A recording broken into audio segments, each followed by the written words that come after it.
Christian Leadership Partners. We provide leadership solutions for both profit and nonprofit organizations through coaching, teaching, and mentoring. And what we want to do is we want to provide you with the tools that you need to make your organization that much better. We also want to give you the opportunity to be able to develop your leaders and the subordinates within your organization to become that much better. And the tools on our website at christianleadershippartners.org should be able to help you to be able to do that.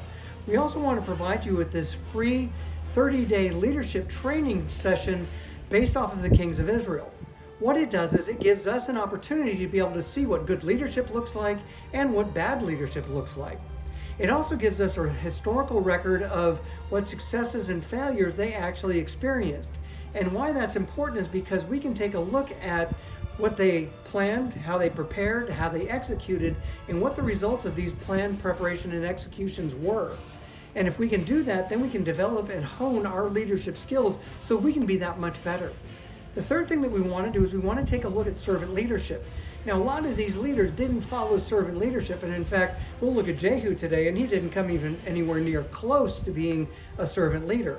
But what it does do is it prepares us to understand the servant leadership of Jesus Christ. And we'll spend a couple of days on Jesus Christ and how he led in the servant leadership method of the one true king. So let's take a look at King Jehu. King Jehu was in Israel, and he was one of the kings who actually kind of sort of did what the Lord wanted him to do. Now, he was ruthless. He followed a Machiavellian style of leadership that went through, and if you weren't on his side, you were dead. And in fact, if you were part of any other organization, you didn't quite survive. So what we want to do is we want to see what happens here and how Jehu actually comes in and takes charge. What happens is that he comes in and he kills the son of Ahab, the first son of Ahab, in fact. 2 Kings 9:22. And it says, King Joram demanded, "Do you come in peace, Jehu?" Jehu replied, "How can there be peace as long as the idolatry and witchcraft of your mother Jezebel are all around us?" What he's doing is he's telling him, I've got a mission and I've got a task. And we want to make sure that we as leaders understand exactly what our mission is, and we want to boldly step forward and start doing the mission and the task that we were hired to do, or what we know we have to do to accomplish the overall purpose of our organization. So we want to make sure that we as leaders understand what that task is, and then we go forward with boldness and the ability to be able to do that. Let's see how Jehu did that.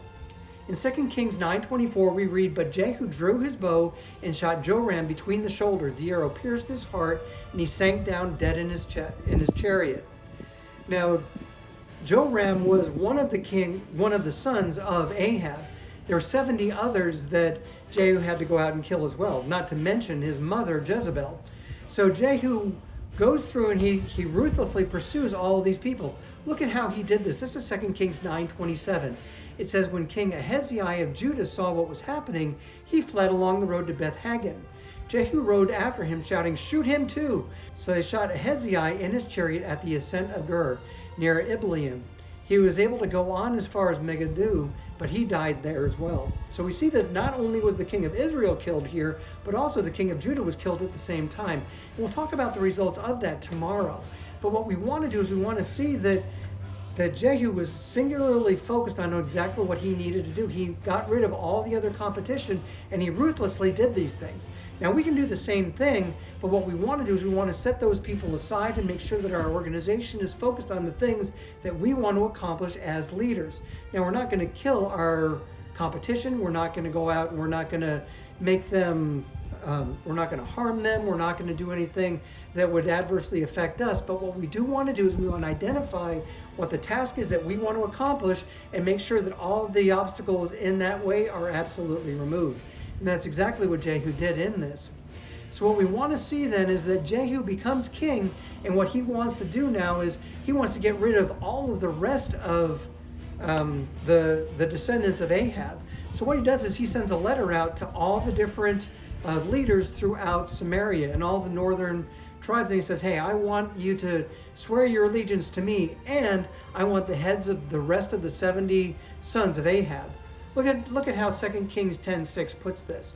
Jehu responded with a second letter. "If you are on my side and not going to obey me, bring the heads of your master's sons to me at Jezreel by this time tomorrow." Now the 70 sons of the king were being cared for by the leaders of Samaria, where they had been raised since childhood. So what we see here is that Jehu is absolutely following along with what he wants to accomplish and how he wants everyone else to follow along with what he wants them to do. Now he's identifying the people that are on his side. He's identifying the members of his team that he's going to bring them into and put them into not only leadership positions, but actually help them moving forward into the organization that he wants to build here in the Northern Kingdom. So what we want to do then is we see that he goes through and he kills the 70 sons of Ahab. He kills Jezebel. He killed the king right before him. So there's no more competition left. He fulfilled one of the tasks that the Lord asked him to do. The second task was to get rid of Baal worship in the Northern Kingdom. So how does he do this? Well, what he does is he sets up an opportunity for all the Baal worshipers to come into Samaria and worship at this main temple of Baal. And he brings them in and he says, hey, come on in, everybody. We really want you all to be a part of this organization. We want to make sure that every single one of you are here so that we can reward you with what you do. So what happens is that he gives them all a special robe. He puts them into the temple of Baal, and he actually goes through the process of making a sacrifice to Baal. And then he goes outside, and let's see what happens in 2 Kings 10:25. It says, as soon as Jehu had finished sacrificing the burnt offering, he commanded his guards and officers, go in and kill all of them. Don't let a single one escape. So they killed them all with their swords and their guards, and the officers dragged their bodies outside. Then Jehu's men went into the innermost fortress of the temple of Baal. And what they did was they tore apart this temple. They completely destroyed every single thing that they went through and they were supposed to do. Now we see that Jehu wasn't completely committed to what the Lord wanted him to do. 2 Kings 10:31 tells us that, but Jehu did not obey the law of the Lord of the God of Israel with all his heart. He refused to turn from the sins that Jeroboam had led Israel to commit. So although he was a good leader and did the things that the Lord wanted him to do, he still didn't get rid of these golden calves that Jeroboam had there. Now God still gave him a promise that there would be 4 generations of his leaders before God destroyed all of Israel and took them over as captives. So there's still 4 more kings of Israel that we're going to take a look at, and they're all descendants of Jehu here. So what we want to do then is we want to take a look at Jehu and his leadership. Now, he obviously led not in a servant leadership model, but what he did was he followed the Machiavellian style of either you follow me or I kill you. So we want to make sure that we don't follow that, but we can see there are some positive identifications of some leadership traits that we can possibly identify and use ourselves. The first was that he identified all the people who were against him and he moved them out of his line. He moved away from them and kept them at an arm's distance. I mean, killing them is a pretty safe distance, but what we want to do is we want to make sure that we keep people who are not with us on our tasks away from us. We want to make sure that we're not joined with them. The second thing is that he completed the task with boldness. We want to make sure that we complete the task that God has set before us or that our organization has set before us with boldness. The third thing that he did was he was the only king of Israel who actually fulfilled the task that was set before him. We want to make sure that we as leaders are able to accomplish these difficult tasks that are set before us. Now, if we can do that, then we know that we can succeed in everything that we do. Now, we still see that Jehu still followed in the examples of the kings before him and what Jeroboam did. And we have to ask ourselves, what are we doing that's actually preventing us from moving our organization forward to the next step? What are the sins of the past, or what are the things of the past that we can remove and get out of our organization's way so that we can be successful in everything that we're doing? The other thing is that we want to see that he was actually ruthless in his tasks. So we see that he didn't identify as a servant leader, and in fact, he identified as a pretty ruthless leader, and that doesn't really work out in today's society. So let's take a look at the leadership of Jehu and see how we can profit ourselves. What we want to do is we want to make sure that we can find with determination how to complete the tasks that are assigned for us. What is our motivation to complete each one of these tasks?